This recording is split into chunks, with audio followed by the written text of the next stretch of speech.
as many of you would have realized, the NEP gives a very ideal situation, and that is the way research has actually suggested that if our learners come from a multilingual background, then it is but natural that that multilingualism be embedded in the educational procedures and practices and materials and methodology. However, the rush for English, as we know, is felt by everyone. It is the aspirational language. It is well resourced.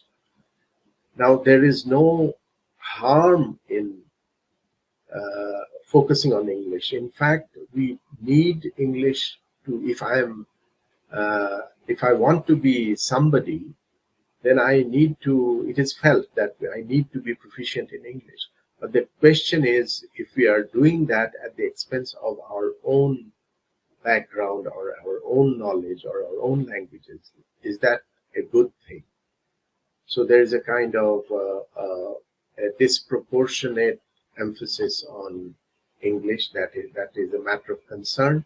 And it is also a matter of concern because the teaching learning somehow cannot, typically in many schools it is seen that because the teaching learning cannot be handled in a way that learners proceed with an understanding and comprehension of the language. So inevitably the rote learning syndrome happens, kicks in, because it is a defensive strategy. If I don't understand something, I'll just mug it up, and I have the questions that I expect to be set in the exams, and I pass the exam. Not only do I pass the exam, but I also do well.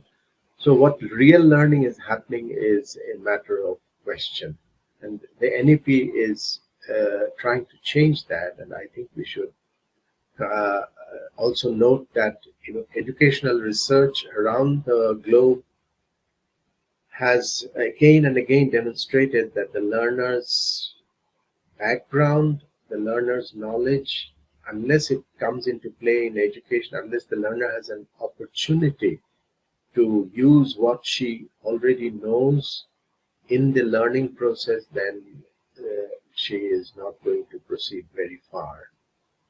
So it is an untapped resource.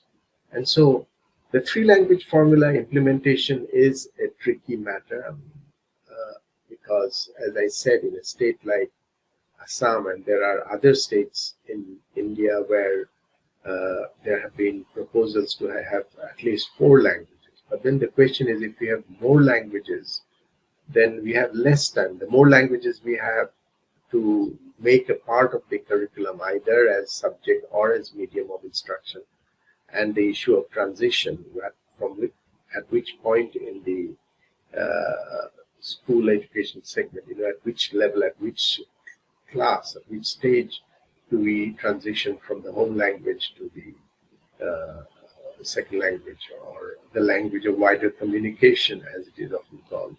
So although until at least for 5 years, this is minimally suggested, but ideally it should, the mother tongue home language should go all the way up to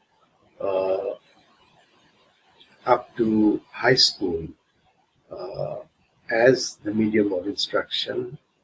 Ideally, that is what the cognitive psychologists, the psychology of education, suggest, that we build our educational system on the basis of the strength of the mother tongue. But because other languages have to be accommodated, so the three-language formula implementation is a challenge. Working out the formula for specific regions of the states, because each state has its own situation in terms of languages. The home language and the L1 status of languages is to be decided. The source materials for teaching learning, and that is in the home languages and the L1s generally, is a matter of concern. State curricular frameworks are being put together right now, and it won't be before 2023 that we have them in operation, as the current thinking goes as far as my awareness is concerned. Then textbooks and TLMs based on state curriculum frameworks will have to be written or prepared. Teachers' professional development based on this new setup has to be implemented.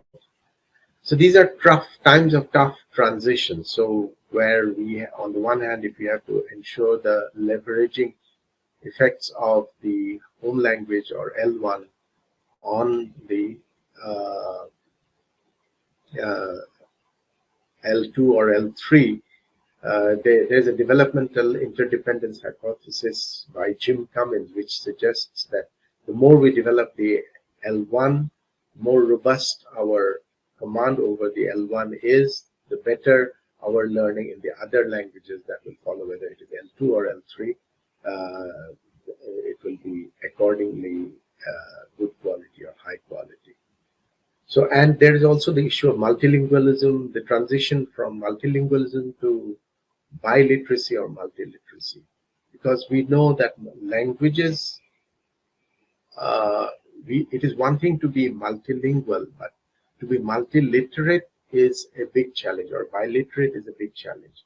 I mean, languages, if I'll give you just a quick idea, there are 7,000 languages, estimated 7,000 languages in the world, but there are 42,000 varieties identified by the ethnologue.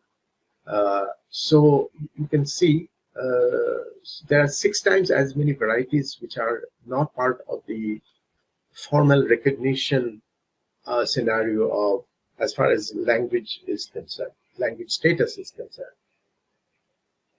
And if these are not considered to be languages, then they are not made a part of the educational scenario, educational initiatives, delivery of education. In India, for example, we have the 8 scheduled languages, 22 languages. Again, it has been revised, or it is in the process of being revised. But we know that there are hundreds of languages which children use, or varieties children use at home and do. And they use these varieties in terms of the basic communication, they carry out. So it's called basic interpersonal communication skills, as Jim Cummins has proposed that, these basic interpersonal communication skills come easily, but it's the communicative academic language proficiency that is more challenging, because literacy across the curriculum requires the competence in the communicative academic language proficiency. And so I have shared on the deck a PowerPoint by Kate Ellis on language across the curriculum, and I've just put a few of the points here from that PowerPoint to highlight the demands of academic literacy, where the learner has to be able to read, write, listen, discuss, present, think critically, use language and vocabulary to read and understand and learn the content area. So in terms of the content area, let's say science or maths, various types of activities have to be conducted, tasks done, texts read through, listening, reading, and writing has to be done, and discussion and presentation skills and higher order thinking have to be ensured.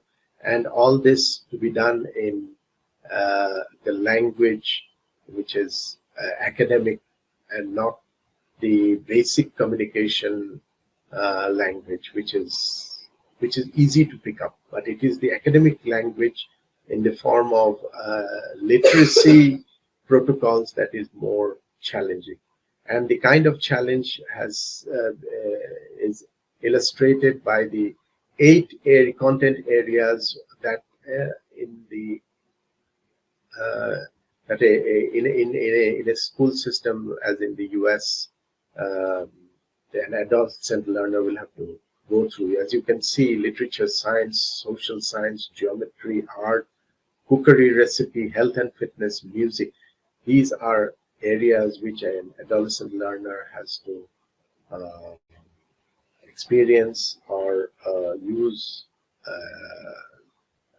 in a typical day, and then their language requirements are accordingly complex. I'm going to now, given the challenges, we need to keep in mind the challenges so that we take a positive take on the challenges in terms of, okay, if these are the challenges, then what steps do we need to take? So, in terms of taking steps, it's a big task, and I won't even begin to talk about the overall task because that is not relevant and I'm not competent to talk about the entire segment of the challenge. But I can say that aligning bilingual dictionaries with the NEP 2020 involves us in taking certain steps, and particularly in terms of the takeaways that I mentioned earlier, which I'll repeat again briefly. So we need to accommodate the numerous languages in the education delivery process. If you look at the heavy demands of academic literacy in the school system, how much are we already prepared in terms of materials and methods and teachers' professional development in these languages that will become a part of the educational scenario of the different states. So we have to think of if we think of the dictionary playing a greater role in the pedagogy. Now, and I know that the dictionary has been a kind of Cinderella in the education system. We just go to the dictionaries when we have some difficulty with the word finding the meaning of a word, but the fact that it can be a very potential tool is often not understood either by the learner or the teacher because of no fault of theirs. I mean, somehow the educational system has to be geared in a way that the dictionary gets more importance, a more central role in the education delivery. So if we assess the role of bilingual dictionaries, what we see is that, we talked about the asymmetry. I've just repeated this slide from above just to remind us of the ways in which the typical bilingual dictionary has, although it's a bilingual dictionary, it has got the focus on the L2, and the L1 is the means to the goal of enhancing proficiency in L2. However, the above asymmetry, which is a part of the bilingual dictionaries, I'm not saying that uh, it is not appropriate, but it does bring up a certain challenge, and we shall see that in a moment. That even though bilingual, as I said, the focus for a bilingual dictionary is developing competence and proficiency, developing proficiency capacity in the learner in the L2. Now, in order to function effectively, a bilingual dictionary needs to support the resources of the L1. See, remember the developmental interdependence hypothesis, which says that the learner will be able to make the better use of the L2 or subsequent languages through which education is being delivered, provided the L1 has been robustly set up, that L1 proficiency has been ensured. So right now, to me, it appears that we are putting the cart before the horse, because we are expecting the L1 to be used for developing L2 proficiency, which is fine. But what if our proficiency in the L1 itself is an issue? So the facilitating of the role of L1 in L2 learning that is assumed will perhaps work for 8 scheduled languages, which are already well resourced in ways, but for the home languages which are to be newly inducted in education as per the NEP provisions, we cannot have the same confidence in having access to the materials or the grammatical structure, the vocabulary. We hardly know anything in formal terms, in terms of codification Many of these languages, in fact, have not been written down. They are just spoken, and the NEP proposes that they be made a part of the education scenario so that the transition from home language to the L2 or L3 is seamless. So the home languages inducted as L1 by NEP need to be first empowered for this role. That if we have to make the best use of the proposed innovations. So what are the empowering strategies that I think will be helpful? Well, we have to use L1 scaffolding to reinforce the pedagogy of L2, and I see a complementary role for monolingual and bilingual dictionaries. Although our focus is bilingual dictionaries and NEP 2020, the bilingual dictionaries by themselves will not be able to take us as far as we would wish to go unless we align these initiatives with developing capacity in the individual home languages that are the new kids on the block, as it were, in the educational scenario, by preparing monolingual dictionaries along with textbooks and teaching learning materials for the home language. This is part of a very big effort that has to be underway, but once we have such resources, then these will be complementary to the bilingual dictionaries and other bilingual resources. And I feel that this will enable the bilingual dictionaries to serve the communities, the learners better, perhaps, and will be able to give bilingual dictionaries a more central role. And the teachers, in the meantime, will have to play a very crucial role in perhaps adapting the current bilingual dictionaries to make sure that the learner is able to move from L1 to L2 in a smooth manner by maybe creating bilingual bridging with the help of the examples in the L1, which are not typically given in bilingual dictionaries, but we need to have a situation where teachers are able and competent to train to give paired examples so that the learner is able to see how a certain expression in the L1 will be used in L2.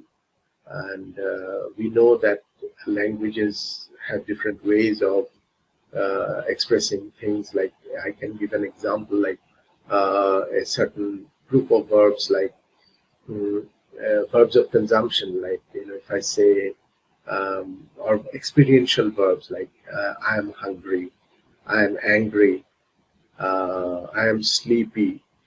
This is with the nominative subject. But if you say that in Hindi, then मुझे भूख लगी है, मुझे गुस्सा आया है, and मुझे नींद आई है. So there is a pattern in the way that the efforts to prepare dictionaries have to take into account, and somewhere we need to pedagogify. It is all very well to say that, okay, multilingualism is good, we need to make it a part of the education system, but how do we do that is a big challenge. And I think we need to reform our pedagogy in a way that dictionaries can play a role by enhancing the L1 part of the dictionary to be able to link up with the L2 in systematic ways, not arbitrarily or in isolation.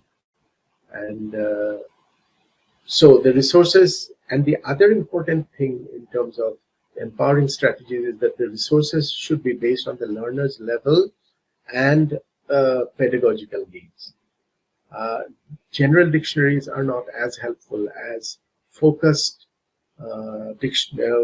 focused materials, learner-oriented, learners needs-oriented, uh, learning needs-oriented perspectives have to be kept in mind.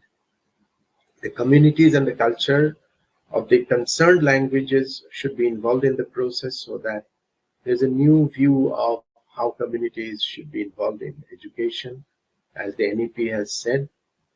So if the communities' perspectives are taken into account, if their cultural heritage is made part of the educational resources, these will be more meaningful for the learner, the L1 learner, and then those resources, those capacities created in L1 will be able to um, support the L2 learning um, either simultaneously, incrementally, or sequentially.